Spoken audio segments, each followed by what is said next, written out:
All right, welcome. We'll be starting in just a moment.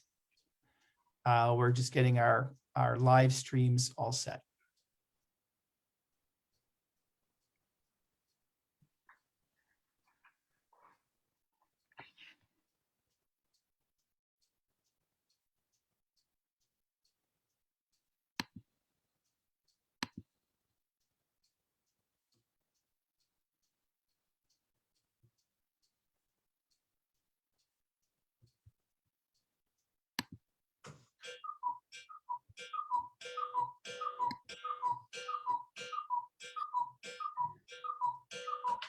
All right, welcome everybody.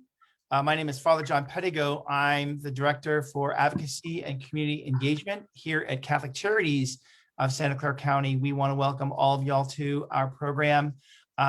We are going to be joined today. Our special guest host is Reverend Jeff Moore. He is the president of San Jose Silicon Valley chapter of NAACP. He has a panel of folks that are here going to be speaking about a number of topics. A big thing about is our Black identity in a mixed race family in a multiracial society. It is also right now we are awaiting the verdict coming out of Minnesota. It's a very powerful time, very difficult time for many folks. And so Jeff Moore may also, and his panel may also be speaking to that reality as well. We want to welcome all of you here. Also, next week, and I'll remind you again at the end, but next week, or rather next month on May 11th, Tony Alexander from the labor movement will be speaking on Blacks in the labor movement and economic advancement for the Black community and how it affects all of us. So please join us and keep in mind May 11th for our next coming up for our next topic. So without further ado, I want to welcome my good friend, colleague and co-complicitor in the work of social justice, Reverend Jethroe Moore. Thank you, Jeff. Thank you, and I'm glad you're having me, and I'm glad to be joined by two of my distinguished members, John Cortez and Brianna Brown, who both will add excellent commentary to the conversation.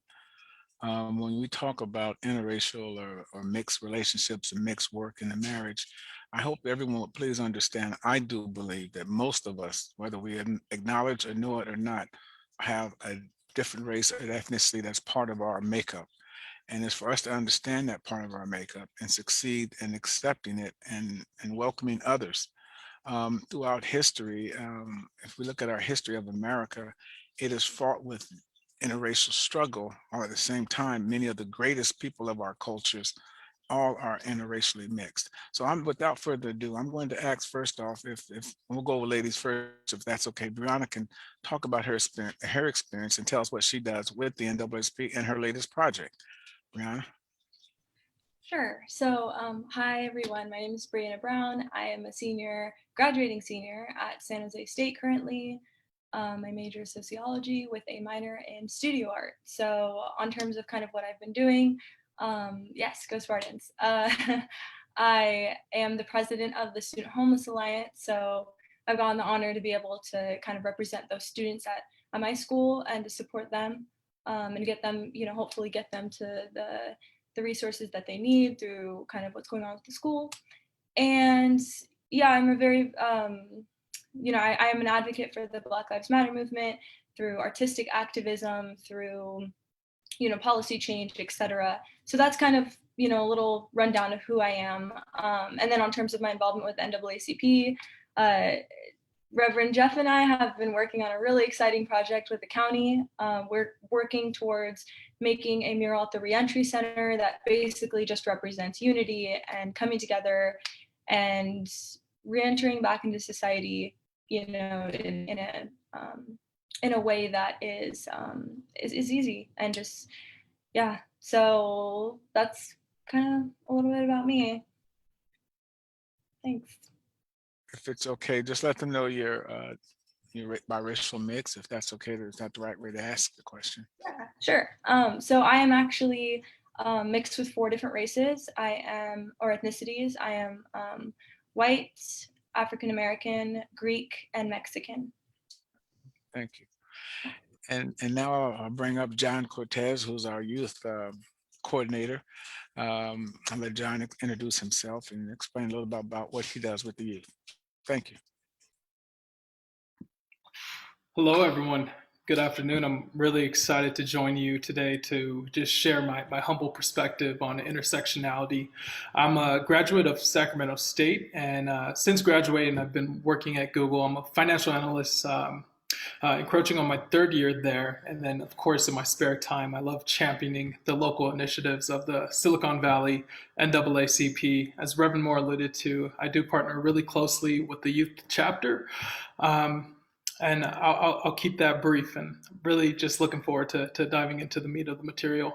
I'll close by saying that my ethnicity is pretty interesting. My father immigrated here from Kinshasa, the Congo, in the 90s, and my mother's lineage here in America goes back, centuries. But in short, I am half Congolese and half Caucasian. But there's a bit of a wrinkle in that I was adopted by a Hispanic family growing up. So my name is Jon Cortez.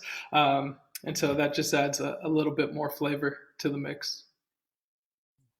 Thank you, John. And as far as NAACP, our founding goes back to one of the greatest civil rights time is when a Black man was being lynched every day. And then that's how NAACP actually got its roots, as the Niagara movement came together, and they came together to form the NAACP, National Association for the Advancement of Colored People. We were not just all Black, we were multi-ethnic. And for that, we have continued that struggle for 113 years now to be continually biracially mixed, not just with white members or Latino members or Filipino members, but people of mixed cultures. So I'd like to point out is one of my greatest heroes in Mexican history is Vincent Guerrero. And for that reason, Vincent Guerrero was a multi-ethnic man, African, Native American, and indigenous people. And he's considered the first president, Black president of the Americas, as well as the George Washington Abraham Lincoln of Mexico, who freed slaves originally. Our history is co-entangled so that we have been struggling with each other as a commonality for years. So when we say intersectionality, where do we come in?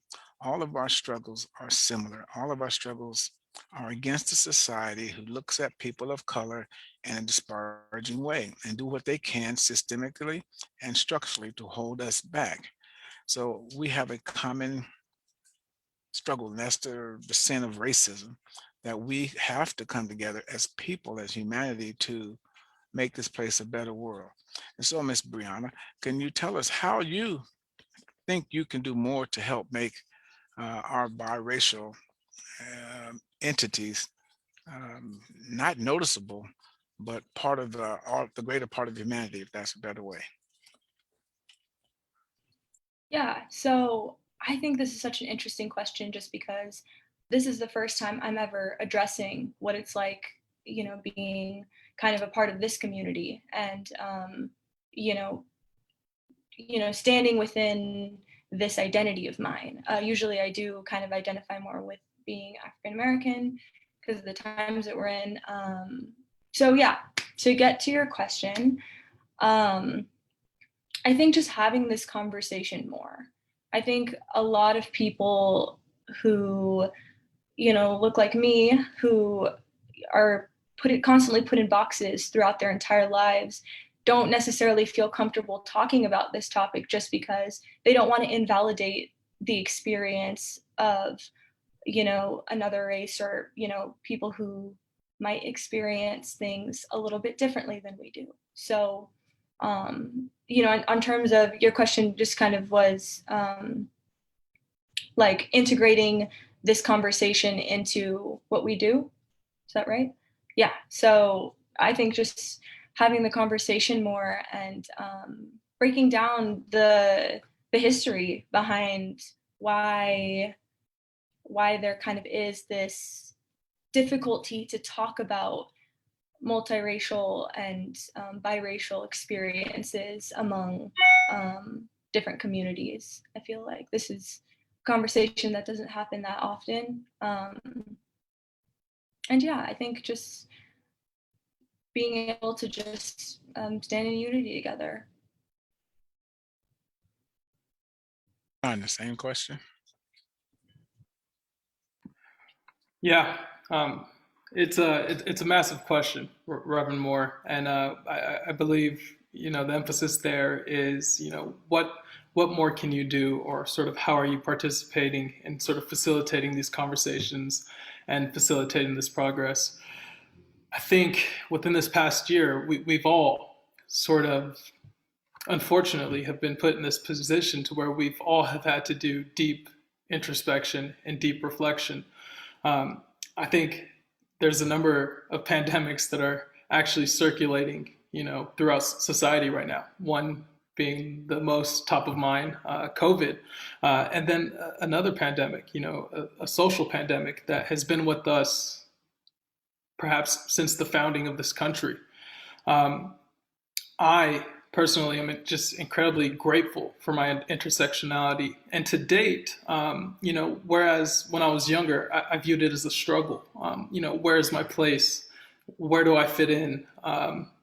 The metaphorical too black for the white kids, too white for the black kids, that is sort of common tale for folks who look like both myself and Brianna.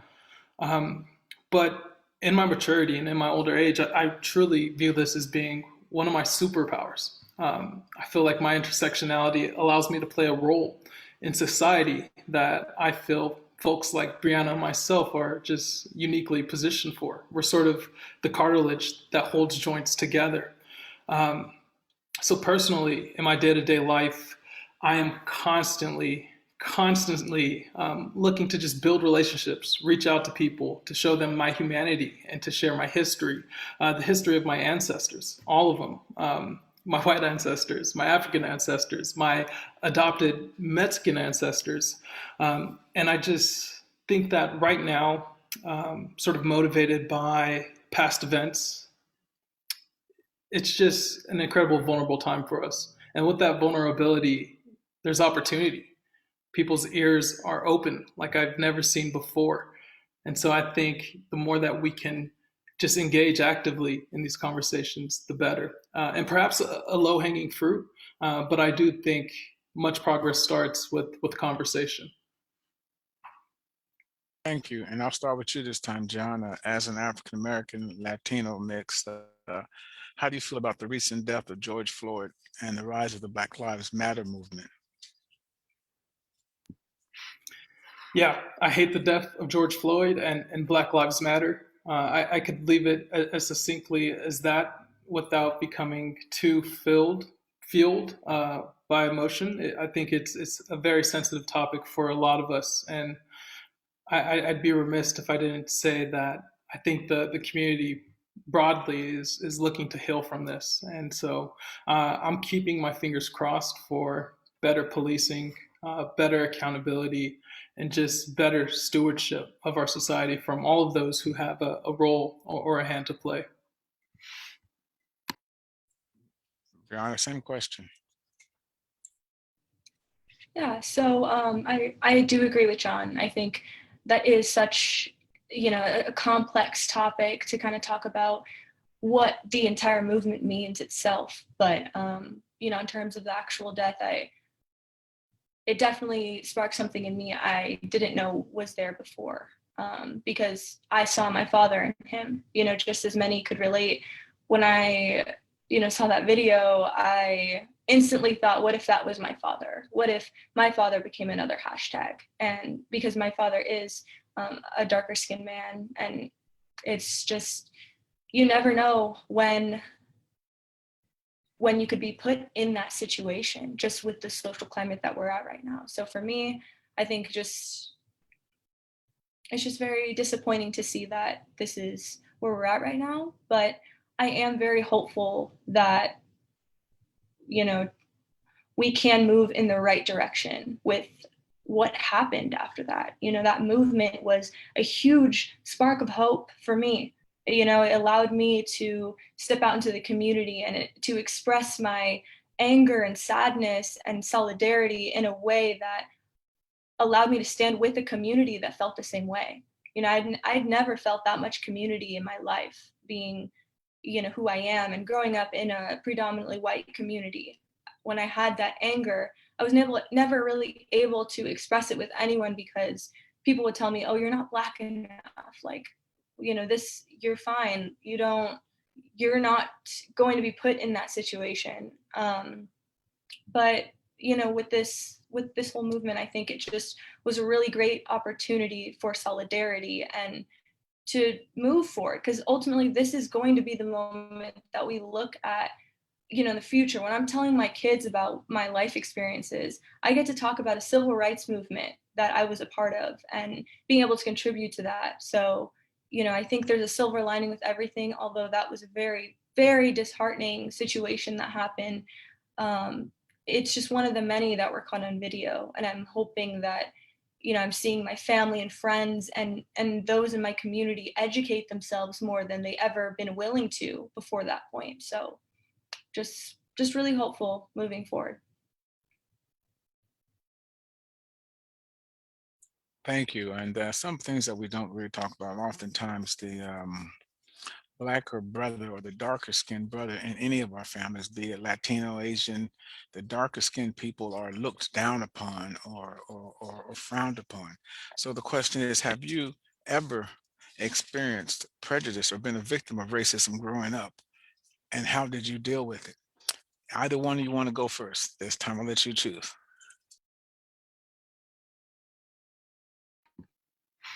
I'll take it. I'll take it. So yeah, for sure. And varying degrees of racism. I want to say, fortunately, in my experience, most of it has been, the passive sort of racism. The stares that you get while jogging through a neighborhood. Being tailed while shopping. These sort of instances were very common. And seem to be recurring themes, in my adolescence. And fortunately, I don't seem to sort of feel or experience those things anymore. Perhaps it's just the maturity and the way I am postured now. But there have been, a couple instances where, I have experienced racism, verbally, from peers, people that I actually don't know, where, slurs have been hurled at me. And I feel fortunate to share that this is probably, the extreme end of the racism that I felt. And certainly growing up as a child, and maybe not always being cognizant of what I was experiencing, it took me a while to sort of internalize and to fully understand the factors at play and why I was subject to these experiences. And so you wear that and you carry it with you as an adolescent. And yeah, yeah, that's basically my experience there.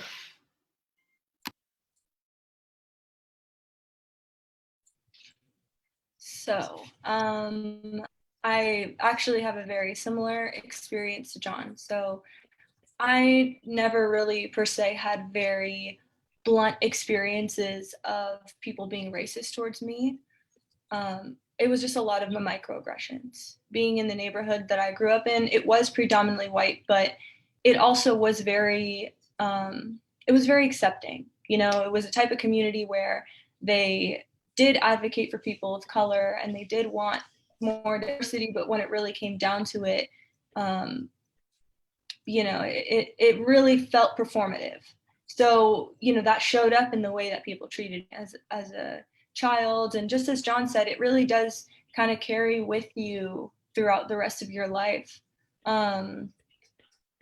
So yeah, I would say that I had any very extreme instances of racism, but yeah, I do get looked at quite often, and a lot of really uncomfortable questions come my way that make me feel continuously put in a box, like I was mentioning before, like people wanting to touch my hair and just asking me like where I'm from. And it just felt like the first thing that they saw was that I was biracial and wanted to figure out where to put me and how to understand me, instead of just trying to get to know me first. So like I said, it's not racism per se. And I think it's really important for me to acknowledge in this moment that that's not something I will ever experience, in comparison to my darker skinned brother and sisters who do experience that way more often. And I think that's when we talk about having this conversation, I think it's really important to be able to also say that, those experiences are valid, but I think talking about identity and just kind of the way that works in the multicultural realm is also important. So, yeah. Well, so Brianna, let me ask you a question. Both races, all four of the races, I believe you said, what are the best attributes you like from each one of those as individual cultures? What if you had to pick one piece, a celebration or a food or a place to go? What do you like? What you could, I know you like all of them, but what about each specific one? May you know. Oh my gosh, that's a loaded question. I could go on and on about this. Just like John said, because actually I relate a lot with what John was saying throughout this whole thing. Like I see my ethnicity as my superpower now. At one point I saw it as kind of a burden on me, but now as I kind of step into my ethnicities and what they mean, man, I'll tell you, like I would say just obviously the Greek side of me. That's the side I do the most research on, just because I don't really know that many Greek people here, and my father is a little disconnected from that culture. But he does take me to like Greek festivals, so really great food in the Greek culture, Greek mythology. I am so into that. I listen to Greek mythology podcasts all the time. And yeah, my Black side, the music, everything that just comes from Black culture really made me who I am. I love that. The Mexican side of me, I think, man, there's a lot there. Just kind of the food again. I think honestly I love my food from all my different cultures, so I could add that in everything. But yeah, also that real sense of community. A lot of times Mexican families are very family oriented, and that shows up in the way that they show up in their community and they show up in their workplace and with their family. And I love that quality just about kind of the way my family looks. And yeah, and then, being Caucasian as well. I love being Caucasian as well, just with the way that, I don't know, there's just like a lot of stuff that I love about all of my cultures. And it's really hard to pinpoint kind of what's my favorite thing, but yeah. Okay, John. Yeah, Reverend Moore, I think maybe that's a little bit of a loaded question there. But I'll share my sentiment. I think it is maybe contrarian in a sense, and I'm going to take an interesting pass at answering this. Cultures are incredibly important. To a large extent, it's how we define ourselves individualistically. It's what differentiates myself from you, Reverend Moore, and myself from you, Brianna. It's our cultures that we identify so much with. And I feel like, if you zoom out, you look at culture, from a 30,000 foot building, I think you'll find that, the framework of culture, the meat and bones of culture amongst different types of people, like don't really differ much, right? We all love our families. We all love our food. We enjoy music and have different traditions in terms of how we pass on our customs. But the core tenets amongst most cultures, I would argue, are the same and maybe aren't as distinguishing as we believe them to be. So with that, I'll pass the mic back to you, Reverend Moore. Well, that's beautiful. I'm just in the process right now of doing a history on my family. Thanks to the Mormon Church, they are researching my family roots, and so Part of it is exciting and part of it is fearful because you never know what they're going to pull out that you might want to keep in the box, you know. And so to find out what other ethnicities that we could possibly be in my family is intriguing. And that's part of the joy of living in Santa Clara County is we get to experience each other's cultures so much. You know, and I don't think there's not one festival that I haven't been to before the pandemic. I used to just love to go and sit because I'm a people watcher. So as NAACP members and leaders in the community, um, there's a lot of stress out in the Black community and the brown communities and probably all communities, not just COVID-19. But with this trial about to uh, come to a verdict, will be read any moment, any day. Um, how best do you think communities should respond? If, okay, two ways. How best do you think they should respond if it's guilty? And how best do you think we should respond if it's not guilty? Brianna, you can go first. Wow, this is a loaded question, as John likes to say. And I agree. I think there's a lot of different ways to go about kind of what happened. So, if things end up working out, then I think that's a reason to celebrate. I think that's a reason to stand together in community for just kind of seeing all the hardship, seeing kind of the way that this whole thing went down and then the result of it. So, I think definitely a celebration is in order, but at the same time, that doesn't mean that we stop fighting. That doesn't mean that we take a win and back away. I think a big part of what real change means is being consistent, is being present all the time and holding people accountable moving forward. Whether that's in our local cities or, on a national level, whatever that looks like, that can be used as a symbol of hope that moving forward things can get easier, although we don't know if it will, but we can at least stand together and use the community to hold people accountable. And then if things don't end up working out, I think that is a good reason to keep fighting also.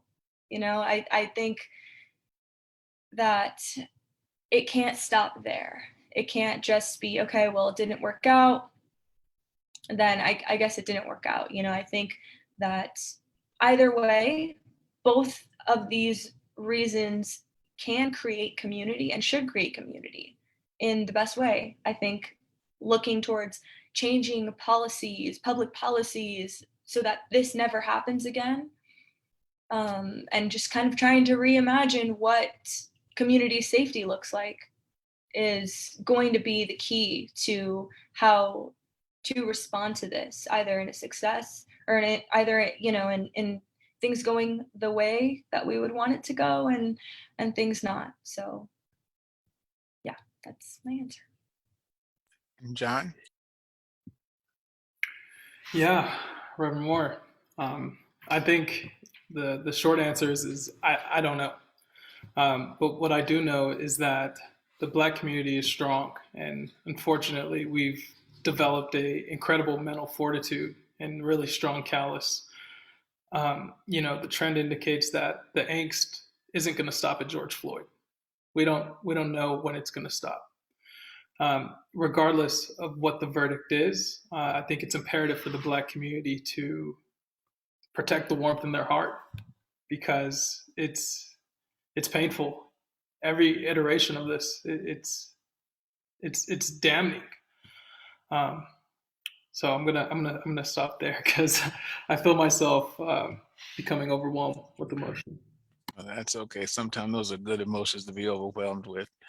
As we look forward, just for everyone out here that's listening, we're waiting on the verdict as the San Jose Silicon Valley NAACP. And as Brianna said, we do plan to celebrate while memorializing, celebrate the fact that we get a guilty verdict, that this is a start of hopefully holding the cops accountable. For those of us who watched and paid some attention to the trial, we will see that this is one of the first time where police officers came out and testified against a fellow police officer. So there's a lot of first here. So hopefully this can start us on a road to actually changing policing. And we also want to tell the police out there, when we say defund or repurpose the funding, we're not trying to take so much your armaments away, but we're trying to take some of the work that you do that you're not capable of doing or not good at, and that's mental health response, etc. So you should not feel threatened when we try to change that, but know that we're trying to make it better actually for you, less work. Um, so when you say defund the police, Brianna or John, defunding them, what would you think that should look like if you said to pick one area for the police to defund? Which one would that be? I'll kick us off. I'm not an expert, and I don't pretend to have the brightest ideas on the subject. And I'm not necessarily certain that the police need to be defunded. But what I am certain of is we need to rethink and reimagine how we go about doing policing. I think there are remnants of a really deep past in history that are still present today in police departments all across America. Greater accountability would be a low-hanging fruit, and just reimagining what that approach looks like. I think the first inclination should not be to incarcerate. I think there's more value to be had from diagnosing what the root problems are. And so if we can start at the beginning versus the end, I think all of us as a society would be better off for it. Very good, Brianna, same question. Yeah, so I definitely agree with that. I think that preventative measures can go so far.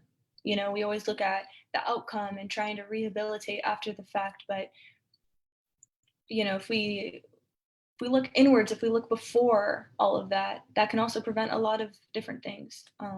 So yeah, on terms of defunding the police, I am also not an expert, and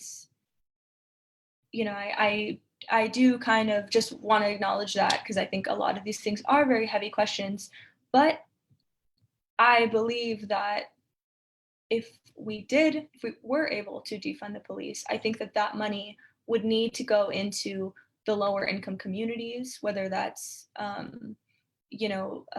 education for schools that don't necessarily get that, or the homeless community, or specifically, especially mental health resources. I think that's so important, and that's something that's not addressed in a lot of different communities that it should be addressed in. And a lot of the situations that end up becoming an incarceration turn out to be mental health crises. And sometimes, more training, I understand that thought, but just me also going to school for sociology and understanding people, I feel like it would take a weight off of the shoulders of the police officers if there was a unit that specialized in this and was able to take on such a huge responsibility of dealing with individuals who are having a mental health crisis, because it's a lot more complicated than just showing up. So yeah, that's kind of my thoughts on that. But I'm sure there's more to it than just that. But I think mental health resources, the homeless community, and low-income schools are the best places where that money could go. Yeah, thank you for that. And just to bring everybody in, again, one of our resolutions this year was voicing our concern over the new encryption of police radios and how they tried to keep from being transparent with the communities, as well as the news media, what's actually going on. And another resolution that we did take to state that will be going nationally to be voted on is regulating how they use the canine units. For those of us who aren't familiar with the Tovar shooting just about back in January, I believe it was, that poor family suffered the loss of their loved one. And once he was shot and went down, they let the dogs on him. There's no standard for when dogs can be used and how dogs can be used. So we're asking for a ban on dogs being used as pursuit, and only use them for drug sniffing or for explosive or for search and rescue. But those two resolutions that are coming from this NAACP someone put in, get rid of the canine units. So if you really pay them, they're probably one of the least known weapons that they use, and there's no standard of using them, and there is no record of how often they're used and how much damages they do cause. So those are things we want to look at when we say transparency, or repurposing them and those units to do other things. Yeah, we did. Yeah. So are there any questions from those on the line that you may have while we're here? Hi, Jeff. This is this is Father John. Sorry. Just want to check in with you guys.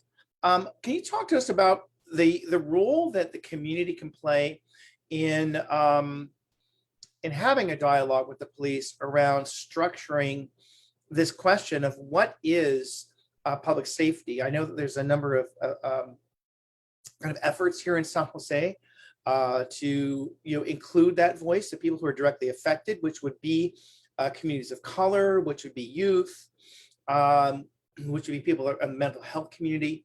What kinds of conversations need to happen so that we as a community begin to really define or really explore what community safety is? Can you all talk about that? And I'll take my answer off the air, as they say. Brianna. Well, I guess I'm getting news that the verdict's in. Someone's saying that the verdict is in. So we but go ahead, Brianna, answer the question. Sure. I'll start us off. So it's funny you mentioned that. I'm actually a part of a San Jose City Hall has started a Reimagining Community Safety Advisory Board, and I'm actually a part of that advisory board. And we've already had one meeting. It's a monthly meeting. We're actually the meeting is full of community members and the police department there. So, I've had the opportunity to kind of have these conversations, and we're still doing the work. But yeah, I think a big part of what that looks like is just having an open mind on both ends. Resolution can't be made if people aren't willing to listen. So on terms of what community safety would look like, I think the community would need to answer that question themselves. I think that they would need to be listened to, and they would need to feel included in kind of what's going on, and like things are being very transparent on both ends. So, because ultimately what policing is supposed to look like is being able to be protected by that, by the police station. They should be comfortable calling the police and feeling as if they will be protected by them. So until the day comes where the most vulnerable communities will feel comfortable, having that experience, community safety is something that needs a lot of conversation, because we're nowhere near what it should be. But yeah, I think that those conversations are just the beginning point to kind of where we're going to go, where we need to go. Well said, Brianna. Well said. I definitely agree with you. I think much of what we feel is very much reactionary. We see something in the news, we feel disgust, and we do our best to protest that. We do our best to affect change. But Father John asked specifically, what is public safety? If public safety has been the modus operandi for police departments across the country, the ways in which that is actually manifested, and the ways in which that is displayed to us in some of these corner cases that, as time progresses, start to seem less and less like corner cases and more like common occurrences. I think we need to actually define what public safety is. I myself feel very fortunate that I have never had a bad encounter with the police. To date, I have felt that I can rely on them to provide me public safety, but I feel these sentiments changing. I feel fear filling in my heart, and I just don't want that. I don't want that for any member of our community. And so I think the action and the task really starts by just defining what we're willing to accept and allow. And not defining what we accept or allow is actually defining what we accept or allow.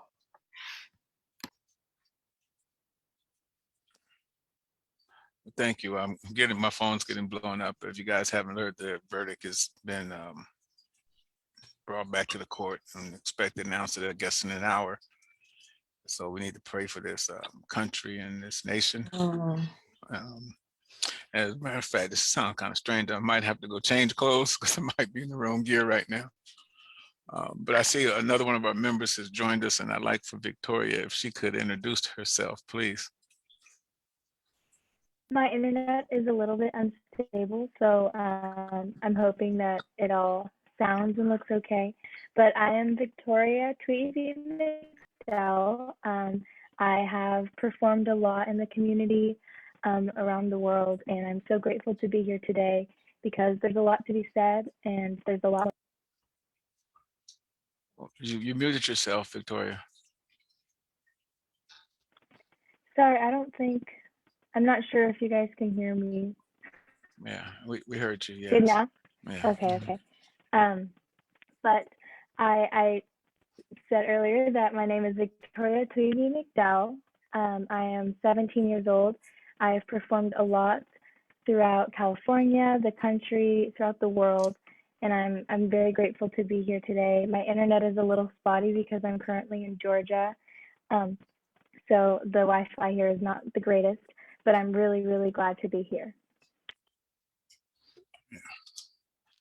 Thank you so much. And tell us, what are your aspects or your feelings on the Black Lives Matter movement? So I feel as though there are many different opinions on the Black Lives Matter movement, but I personally believe that, there's just so much more to do. As an African American and Asian American, I definitely have faced prejudice because of my ethnicity. I think that there's just so much to say, but I think that we all need to come together and really work on just speaking out on what we believe in, what our opinion is on everything that is going on in the world to really make a difference, because I personally don't believe in violence as being the way to make a difference, make a change, but using our voice and speaking up about what is right, I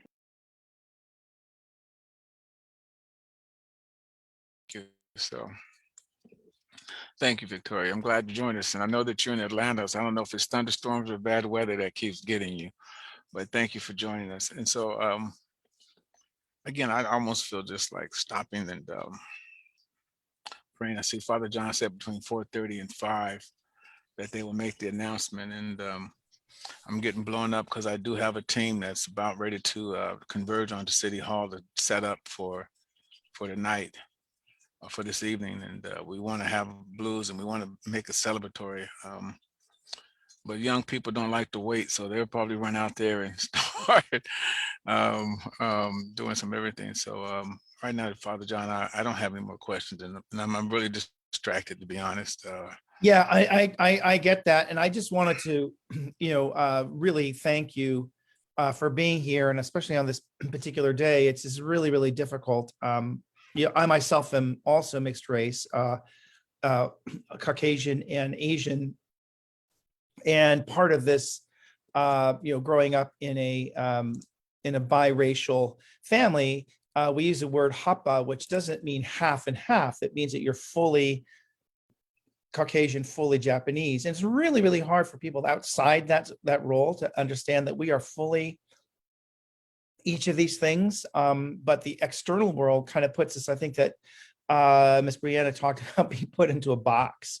And I think that any of us that are, that are multiracial always feel that we're kind of put into a box in some ways, but it really is about the Black identity, kind of, naming who a person is, because not because maybe how we see ourselves, but how somebody perceives us. Like President Obama is multiracial, but he was never seen as white, and he was vilified because he was defined as Black. But also there's this whole ancient law of sanguination, which says if you're 1% Black, you are still Black. So in a sense that no matter what, how we might appear to others, if our color were ever to be identified externally to us in this country, we're still defined as Black. So that becomes very problematic, and we live in this really difficult political context. So with that saying, how has your, and I know that Jeff, you're going to have to get, I guess I can just take over as you, because you got to get dressed. And I know that you have to be down at City Hall. I want to just thank Jeff before you jump off the call, because I know that I see you're getting your calls. I'm getting a couple calls myself. So it's crazy, but I just wanted to kind of just get your guests to just answer this last question. How does your self-identity as whatever race that how does that affect your policy, your politics, and the way you see the world around you? So I'll just go down around the world, as it were. I'll start with Brianna. How has your race identity affected your politics? That's a really good question. I think that my race identity has really allowed me to kind of sit in the middle on these things, on terms of the way that I understand them. So with my mother, she is, identified, even though she is half Mexican and half white, so she's also biracial. She is put in this box of being white. So, and then also growing up in a white neighborhood, she was very disconnected from her Mexican culture. Thus, when the Black Lives Matter movement happened, it was that interaction with her that I had really allowed me to step onto that side of things and be like, okay, where's the disconnect here? Because me also growing up with my father, who is biracial, half Greek and half Black, he kind of more adopted the Black identity because he was put in that box. So me growing up in a technically white household in the way that I was raised in terms of culture, and a technically Black household on the way I was raised on terms of culture, I was able to kind of, go into one household and I'm watching all of these documentaries and completely understanding the whole era of what the civil rights movement meant, and what all these important Black figures meant to me growing up, and then going into my other household and never talking about that growing up, never hearing of that from my mother, or really understanding kind of why that never happened. So with this Black Lives Matter movement, my politics on all of this, I was really able to kind of pull those two experiences that I have and be like, okay, I fully understand maybe I don't fully understand what it's like to be Black, but I am extremely knowledgeable about it. And my dad, he has lived that experience and he tells me his stories. And now I'm taking that knowledge and taking that experience and having to speak it in a way that it can be understood by somebody else who may not, have any type of understanding. So this has helped me tremendously when communicating with others about what this movement means. I see a lot of kind of what I had to talk to my mother about, and many people that I've had to talk to throughout my time in activism. And for this past summer with the Black Lives Matter movement, I'd have a bunch of education fairs with the organizations that I was a part of in the predominantly white communities. And they were willing to listen, and I was willing and able to have that conversation in the best way possible because I've had a whole lifetime of practice with it. So, yeah. Thank you. That's great. And let's go to Jon. Yeah, so I actually think that my ethnic makeup has had a really trivial influence on sort of my political views compared to my education and the company that I keep. I feel really fortunate to be in good company with the NAACP and to have been, well studied in sort of social sciences and things of the sort. So I want to say it's less a derivative of my ethnic makeup and more an output of the intention that I put forth in ensuring that I'm using my vote to elevate humanity to the best extent possible. Great, thank you. And Ms. Victoria. So for me, I definitely have felt the feeling of like being put into a box because I couldn't identify as a single race just because as a performer, I sing in various languages, especially in the Vietnamese community. And I also sing in the African American community. But what I faced a lot was people saying that I wasn't enough of one race or saying, you are this, or what are you? And it was just, there was just a lot going on all the time. And I think since I started so young in the community, about 7, 8 years old, I was already out performing. When all of that would happen, I never really registered it as prejudice or just negative energy, right? But now that I think back on it, it hits me as it hits me very heavily because I think about how much so many other people must be going through, and it's very saddening, and I don't know, it's really hard. But in terms of my political views, I know that a lot of people have definitely tried to influence me based on my race. I would go to the Vietnamese community and they would want me to sing for a specific person during the election. And then I would go to the African American community and they'd want me to support someone else. And I always just had to stay neutral as a performer. But I've learned now that I can speak out, I can talk about what my opinion is, and I don't have to just stay in the middle and act as if I'm okay with everything because we aren't going to make any change if we stay that way. Wow, thank you. Thank you very much. And I'm going to give the last word if Reverend Moore, if you're able to give that last word, can you give us a word of hope and perseverance? I just want to thank you for bringing this powerful panel of young folk together to kind of give some context to what we're living through right now. And like I said, this whole thing of biracial identity is such a thing that I have studied for decades and have to live through. And I'm like way older than these guys. So I'm just saying it does not end. And I know going from one part of the country to another part of the country, I have family that watch MSNBC and I have family that watches Fox News. And it's not always an easy conversation with one part of the family. You can imagine where I kind of fit on that. But I'm going to ask Reverend Moore to just give us your final words and thoughts before we sign off.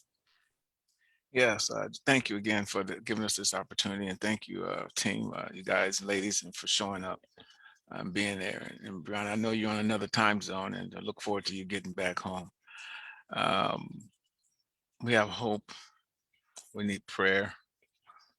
We're better off that today's guilty verdict will set America on a new course and set us young people on a new course in how we respond. We do not respond angrily or violently the way they want us to respond, but we respond with pointed and direct objectives of what we expect from this country, from this nation, from this world.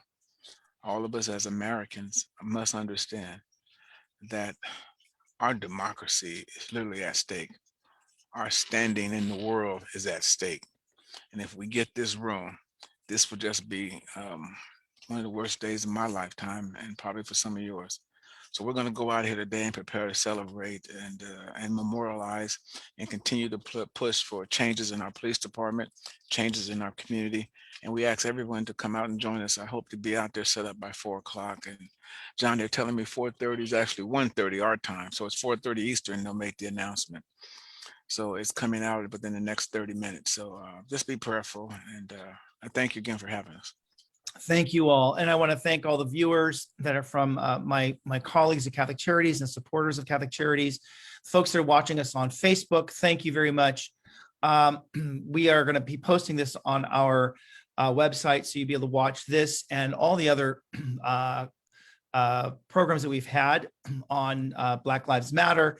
And I look forward to seeing you next month on May 11th with Tony Alexander talking about labor and the Black community and labor, and how labor movement has really helped the economic development of the Black community, and how it can continue to shape the rest of the community as we go into the future. So thank you all very much, and have an absolutely amazing day. We will see you all today at City Hall at 4 o'clock. Is that correct?